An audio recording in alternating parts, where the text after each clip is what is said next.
My name is Vivian and this happened in 2019 when I was living in Tampa, Florida. I need to give you some background about who I am before I tell you this because it matters. I'm not a social person. I never have been. I work from home, I keep a small circle, and on most weekends I'm perfectly content being alone in my apartment with takeout and a show I've already seen twice. I say this not to make myself seem more credible but because it's the reason what happened to me is so difficult to explain to people who know me. The whole thing started because I broke my own rules about going out. My coworker Danny had been asking me for months.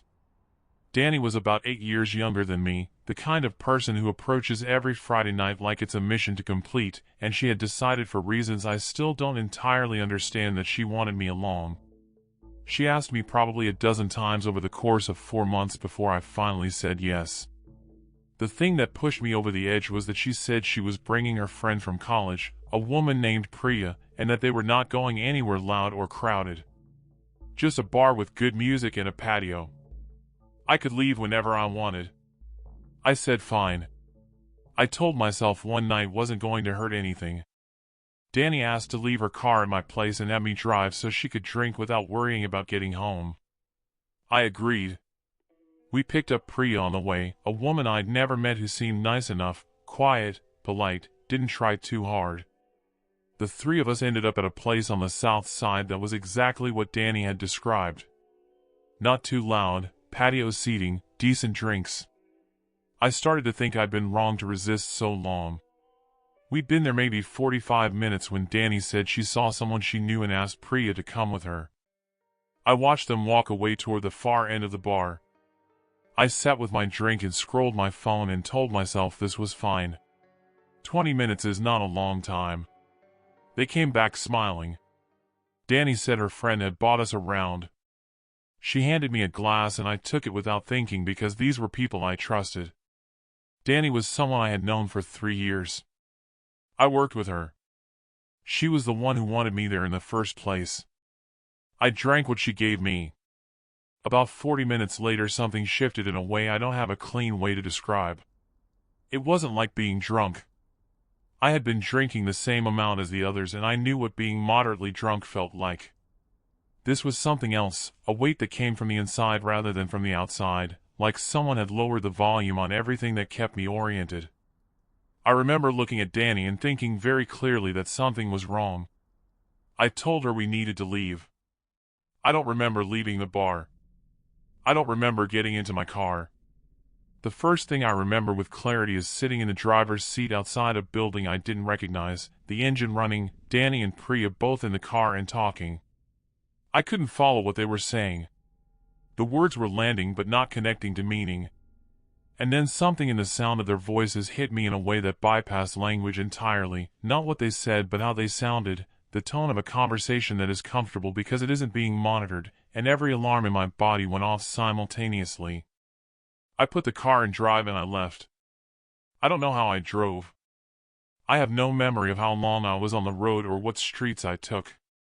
What I have is fragments, a traffic light, a turn, the particular texture of panic that feels less like fear and more like a very fast and very quiet decision being made somewhere below conscious thought. At some point I stopped at an intersection and 2 men appeared at my window.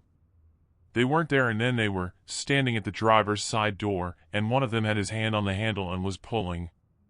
My car doors lock automatically when I put the vehicle in gear. I still have no explanation for how he was getting that door open. What I know is that I hit the gas and the door slammed shut and I drove away from that intersection and I didn't stop. The next thing I remember is being parked on a quiet street in a neighborhood I didn't know. It was still dark. My phone was in my lap and I was trying to use it and failing, couldn't remember the unlock code, couldn't make my fingers work the way I needed them to. The drug, whatever it was, had taken something essential from the part of my brain that handles basic operations. I sat there for what must have been a long time. At some point I reclined the seat and I don't remember deciding to sleep, but I must have because the next thing I knew it was just after 5 in the morning and the quality of the light was different and my head felt like it was clearing. I drove home. I slept until 11. I woke up to 20 missed calls. Most of them from Danny. A few from a friend she must have contacted. I sat in my bed and stared at the screen for a while before calling her back. She was frantic in the way that people are frantic when the version of events they're performing hasn't accounted for the other person being alive to tell their side. She demanded to know where I had gone, why I had left, what had happened to me. She cycled through concern and confusion and then something that felt rehearsed, like she was working through a script.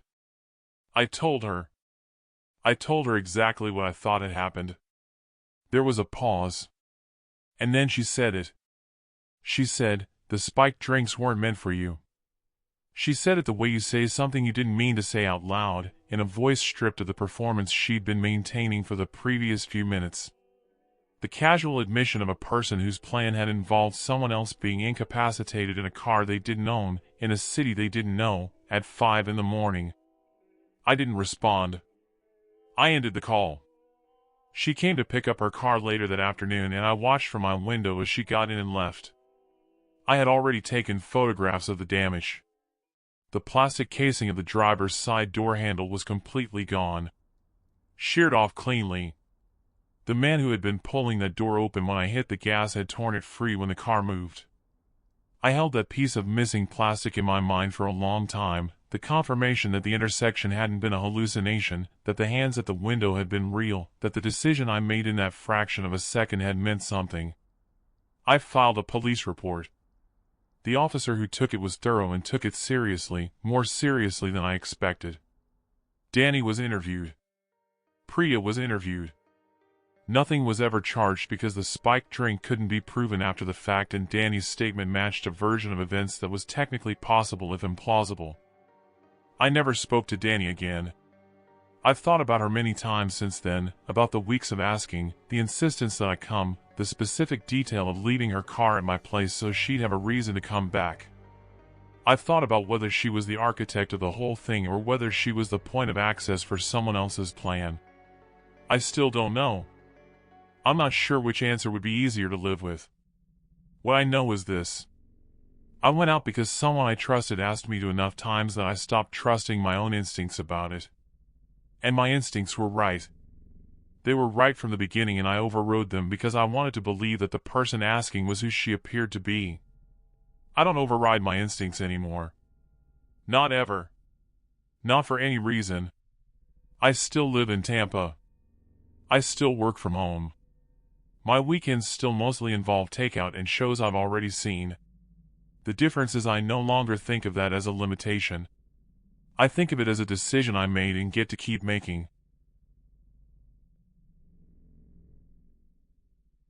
My name is Cole and this happened when I was 17, in a coastal town in Ireland where I'd lived my whole life. I want to describe the place before I describe what happened there because the geography matters for understanding how the whole thing unfolded. The town sat on the edge of the Atlantic. During summer it was full of tourists and noise and the particular temporary energy of a place that exists partly for other people. By September, when school started again, most of that had drained away and the town became itself again, quiet, local, familiar. The main attraction was the beach, which stretched south until it met a system of sand dunes that extended inland for several kilometers. The dunes were known by everyone who grew up there. Easy enough to get turned around in but never truly dangerous, a kilometer in any direction and you'd be back on the beach or the path to the car park. During the day they were full of families and dog walkers. After dark they were empty. That distinction matters. I was part of the local scout group. My cohort was the Ventures, 16 to 18. On the first Thursday after summer break, our group met at the car park at the base of the dune walk for the annual tradition where the older scouts hiked out to the Baldy Man, the largest of the dunes, and helped the new 12-year-olds reach the top for the first time. The Ventures stayed behind initially to run first aid practice. When we finished, a few of us decided to walk out to meet the scouts. There were 4 of us, me, my friend Noah, and 2 others I'll call Thomas and Ewan. We set off into near darkness. No torches. The moon gave just enough light to see the shapes of things without seeing them clearly. We could make out the silhouette of the scouts on the Baldy Man ahead of us, further away than we'd thought, and we hiked toward them through the hills, tripping on the grass, laughing at each other when someone went down. It felt safe the way familiar places feel safe after dark, not truly safe, but comfortable in the way of something you've done before without incident. About halfway out, Thomas shushed us. He'd heard something in the bushes to our left. We stopped and listened. Nothing. A still night, no wind that could explain it. We decided it was nothing and kept moving. We reached the scouts, stayed a few minutes, and turned back. It was fully dark now. On the way out we passed two other ventures on a ridge behind us. I'll call them Cormac and Alice. We'd waved to them from a distance and they'd waved back. When we got back to where they were standing, I knew immediately that something was wrong. Cormac was one of the biggest people I knew, not someone who scared easily, and he was visibly shaken. Alice was standing close beside him and her hands weren't still. Cormac looked at me and asked if I'd been walking along down in a clearing below. I said no, I'd been with the others the entire time. He nodded slowly and said he and Alice had watched a man in a dark hooded jacket circling the clearing below the ridge. Moving along the edge of it, keeping to the shadows, changing direction when he got close to the path. No torch. Not moving like someone who was lost. Moving like someone who was being careful about being seen. Then Cormac said the part that hit hardest. He said that when the four of us had been standing on the lower ridge earlier, the ridge we'd stopped on to rest and wave, the man hadn't been visible. But the moment we moved off it and continued toward the scouts, he appeared standing in the same spot we'd just been standing, facing the direction we'd walked. I stood there and felt the understanding arrive all at once. Thomas had heard him in the bushes before we saw the ridge. The man had been pacing us the entire time, staying just far enough back to stay invisible, keeping pace with us in the dark dunes without a light, without making enough noise to be obvious until he made slightly too much. He knew the terrain well enough to move through it at night without a torch. He had been doing it deliberately. We moved as a group toward the scouts to warn the leaders. 6 of us now, which felt better. We started back toward the car park. The dune walk that had felt fine on the way and felt entirely different now, every ridge a potential position, every patch of shadow a possible location. We moved quickly. The youngest scouts were tired and some of them didn't fully understand why the pace had changed. Then one of the younger boys screamed. Noah and I were at the front. We turned and ran back. The boy was pointing to our left. And there he was, the man, standing on a ridge about 30 meters away, completely still. Dark jacket, hood up. No torch. Just watching us. Not moving toward us. Just watching. Noah said afterward that he saw a knife. I didn't see it clearly enough to confirm that. What I saw was a man standing in the pitch-black dunes alone at night with no torch, watching a group of children, and making no attempt to move away when he'd been seen. We carried the smaller kids. We ran. We didn't stop until we were in the car park and the adults were around us and the phones were out. The scouts were collected by parents within 30 minutes. The leaders called the police. A patrol checked the dunes and found nothing and no one. I've walked those dunes hundreds of times since then. During the day they look exactly the same as they always did, the same hills, the same grass, the same path down to the beach. There's nothing about them that holds the night in a visible way. But I don't go in after dark. I haven't once since that night. My friends have stopped asking why. Some things you don't fully have a reason for. You just know.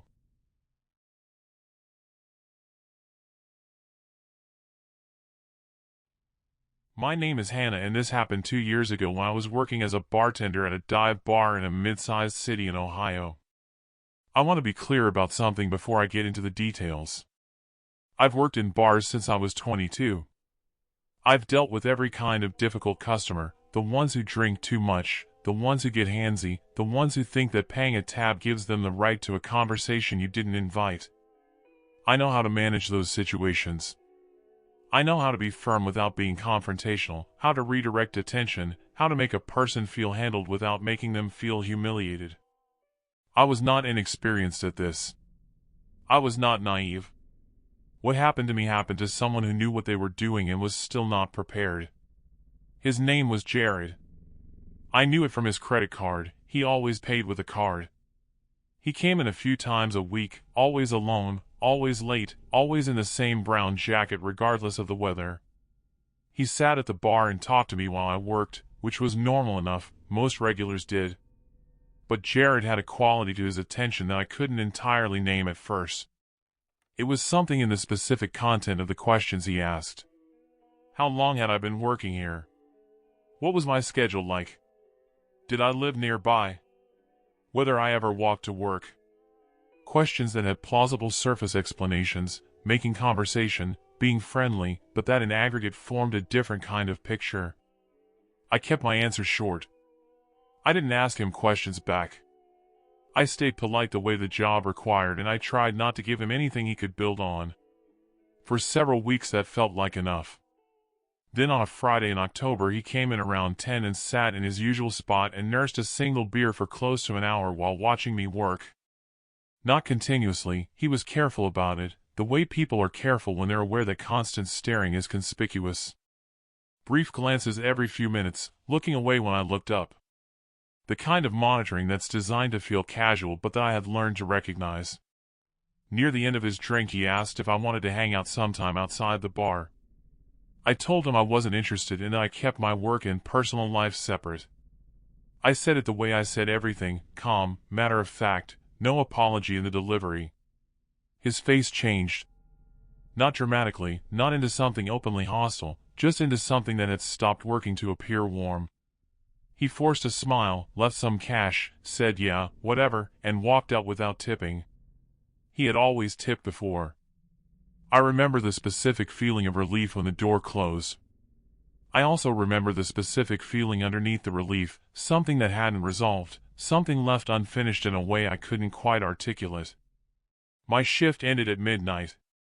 I collected my tips, put on my jacket, said good night to the other bartender, and walked out the front door. The street was quiet. It usually was by midnight in that part of the city. The bars that drew louder crowds were several blocks east, and this block was mostly residential. I turned onto the next street and heard someone say my name. I want to try to accurately describe what it felt like to hear my name in that particular context at that particular hour from a voice I recognized. It was not fear exactly. It was something more specific than fear, a kind of sudden clarity, like the resolution on everything sharpening at once. I turned around. Jared was standing near a lamp post about 15 feet behind me. He gave a small wave. Said he'd been hoping to catch me before I got too far. Apologized for storming out earlier, said he tended to get nervous and react badly. His tone was measured. Practiced. He asked one more time for my Instagram, my Snapchat, anything. He said he promised not to bother me. I told him I didn't use social media. He paused for a moment. Then he said, "That's weird, because I've seen you on Instagram at the bar before." He said it like a casual observation. Like he was correcting a small factual error. But what he was actually doing, what I understood in that moment with complete clarity, was telling me that he had been watching me closely enough and for long enough to know things about my private life that I had not shared with him. He was not asking for my Instagram. He was demonstrating that he already knew what he needed to know. The ask was theater. The message was underneath it. I told him to leave me alone. He smiled and said have a good night. I turned and started walking.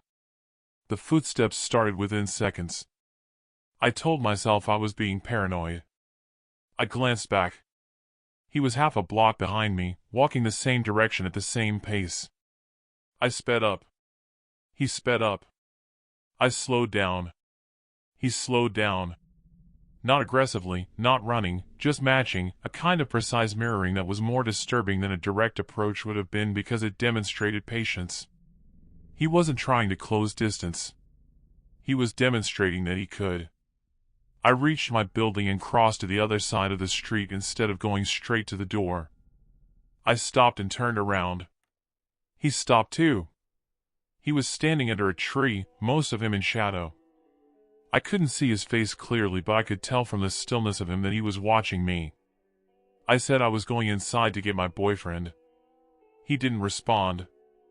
I turned and walked to the door and entered my code. The door buzzed and I pulled it open, and that's when I heard running, fast, hard footsteps on the sidewalk. I went through the door and let it slam behind me and ran for the stairs. I heard the door open behind me. He had made it in. I was on the second floor. My apartment was at the end of the hall. I heard his shoes on the stairs below me, not trying to be quiet, not careful at all anymore, the measured patience entirely gone. I got to my door and my hands were shaking on the keys. I got the key in. I got inside. I got the door locked a half second before his entire body hit it from the other side. The impact shook the wall. He hit it again, harder. And then I heard a door open across the hall. My neighbor, an older man I'd barely spoken to in the time I'd lived there, was in the hallway asking what was going on. The banging stopped. Footsteps, fast, moving away. I looked through the peephole and saw my neighbor standing there, confused and angry, and Jared already disappearing down the stairs. My neighbor knocked and I opened the door and I was shaking and crying, and I told him everything while he stood in the hallway and stayed there while I called the police. The police identified Jared from the name on the bar's credit card records. The building's camera showed him running in behind me. The bar's camera showed the full interaction. He was charged with stalking and unlawful entry. I went to court and filed for a restraining order and told the judge everything, and the order was approved the same day. I worked at the bar for 2 more months after that. I didn't walk home alone once. I changed the way I think about the walk from a building door to a car, the way I think about who is standing near a lamppost when I leave somewhere at midnight, the way I think about the questions a regular is asking when they seem to be just making conversation. Jared is not the last person who will ask those questions. I know that now. The difference is I know what they sound like. If these stayed with you, subscribe and turn on notifications. The next ones are already waiting.